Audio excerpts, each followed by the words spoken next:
I am vengeance.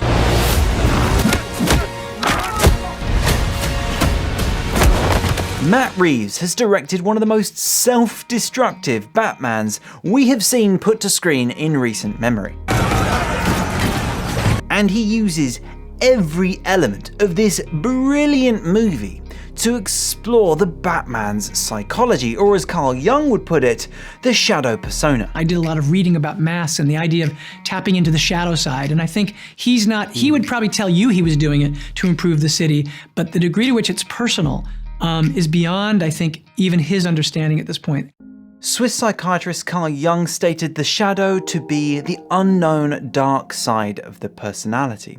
Most often, the shadow is constructed in our youth from undesirable behaviours we learn that are unacceptable in our communities. Therefore, we repress these behaviours and hide them deep within ourselves, creating the shadow. Matt Reeves, however, focused on creating a Batman with a shadow persona created not from behaviours which are unacceptable to society, but from the trauma of his parents' murder. Therefore, the Batman's shadow serves the purpose of protecting Bruce Wayne from experiencing the same pain in the future. I never thought I'd feel fear like that again. However, this shadow has been ignored for so long, it's manifested entirely as the ferocious Batman we see on the screen. I'm vengeance. This self-destructive version of Batman has built an emotional wall around himself, so he doesn't create emotional connections with the victims of these crimes.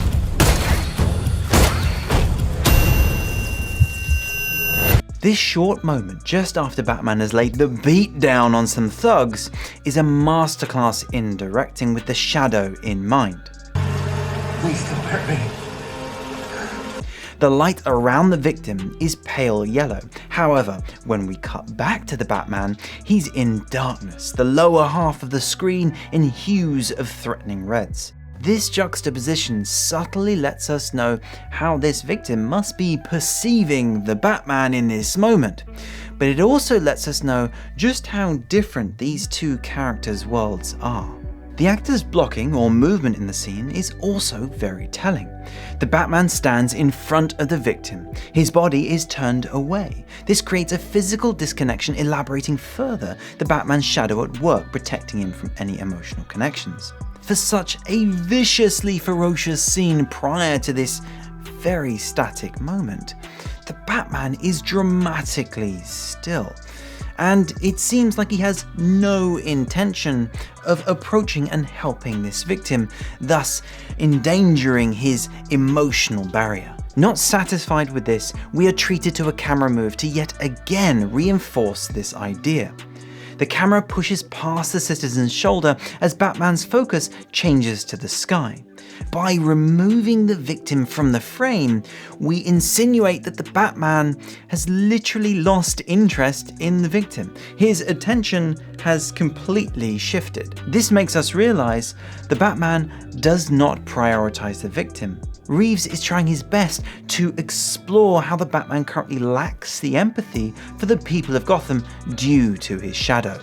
Now, if we journey all the way to the end of the film, after Batman has traversed all of the film's challenges, the final scene perfectly parallels this first scene with the Batman. This wide shot showing Batman picking up a victim after the tragic events at the end of the film shows a mastery of subliminal filmmaking, but also a keen awareness of the Batman's shadow. On the surface, this is a very cinematic shot. The sun rising and Batman carries a victim through the crowd triumphantly, but it has so much more beneath it. Compare this to our first scene. The people all around the Batman are also sat on the ground, giving Batman the same sense of elevation as the first shot. However, there are quite a few differences here. You'll see the various people around Batman in this final scene watch him not in fear or horror, but in awe. Additionally, Batman is seen in the same shot as the crowd. Unlike the first scene where he's seen on his own, he's finally connected to the people of Gotham. Combining the Batman and the crowd in the same shot has the additional effect of giving both groups the same glorious backdrop.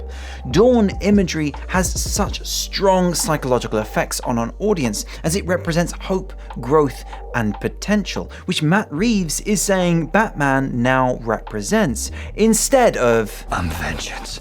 With regards to lighting, compared to our first shot where the Batman was lit in silhouette and the victim was lit by the station's lighting, now at the end of the film both groups are lit by the glow of the sun from the same direction, again making us feel the connection between the Batman and the citizens of Gotham. The second shot sees the sun literally explode from the back of the Batman's head as a sort of visual epiphany for Batman. He really has changed from the Batman we met at the beginning. As he lays the victim on the stretcher to be carried away by the National Guard, the victim reaches out for him as he lets them go on the stretcher. This is such a touching moment for the audience and Batman. Matt Reeves could have easily left the scene without this subtle detail, but it adds so much to the meaning of Batman's growth. In the first scene, the victim felt unsafe in the Batman's presence. Please don't hurt me. But now, this victim feels safer with the Batman than with the National Guard. We get even more masterful blocking in this moment. In the first scene, the Batman stands over the victim, and Matt Reeves could have had the Batman hand the victim over to the National Guard and stand in front of the victim again. But instead, he blocks the Batman to kneel down and carefully place the victim on the stretcher himself. This to me is so powerful, as it helps to highlight how being Mr. Vengeance won't save Gotham. He has had to recognize his shadow to overcome his deep-seated fears of emotionally connecting to others to be able to truly save Gotham.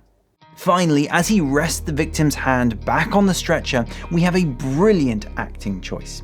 Unlike the first scene where the Batman just leaves the victim, he instead chooses not to just not leave, but he keeps his hand connected to the victim for reassurance as the stretcher is lifted into the air. This may seem over the top, but I feel it perfectly represents how the Batman has changed to become empathically connected, to understand the emotional needs of the victims of Gotham, rather than just being vengeance. Vengeance. If you're interested to see how Carl Jung's theories of the shadow have been used in other films, you can check out my link above and down below for my episode on the brilliant Power of the Dog.